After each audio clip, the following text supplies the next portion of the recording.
সরকারের কাছে একটি দাবি নিয়ে যে হল যেন ভ্যাকেন্ট না করা হয়। আমরা টিএসসি আসতে আমাদের উপরে গ্রেনেড মারা হয়েছে। দেখুন, একটা বিশ্ববিদ্যালয়ে সাধারণ শিক্ষার্থীরা ভিসি স্যারের কাছে যাবে, সেখানে পুলিশ এসে গ্রেনেড মারবে। এই ধরনের দুষ্টতা, এই ধরনের দুঃসাহসিকতা, এটা কার প্রশ্ন এটা হচ্ছে? এটা আমরা বিচার চাই, আমরা এটা জবাব চাই। 1 ঘন্টার মধ্যে প্রশাসন এই বিশ্ববিদ্যালয়ের ক্যাম্পাস থেকে পুলিশ যে সন্ত্রাসী কার্যক্রম পরিচালনা করছে, আমরা পুলিশ এই 1 ঘন্টার মধ্যে এখান থেকে অপসারণ চাই। আমরা যখন শুনেছি যে সিনেটে এখানে একটি সিন্ডিকেট সভা হবে, যেখান থেকে এই সিদ্ধান্ত নেওয়া হবে যে ঢাকা বিশ্ববিদ্যালয় হলগুলো ভ্যাকেন্ট করা হবে।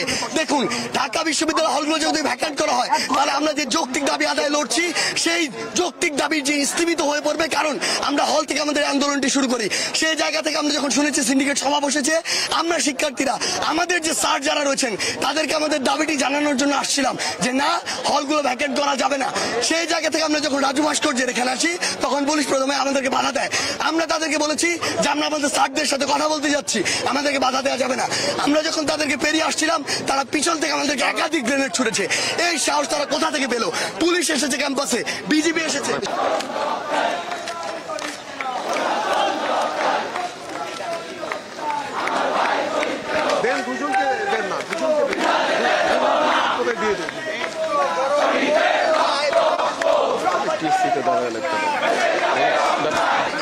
এই আপা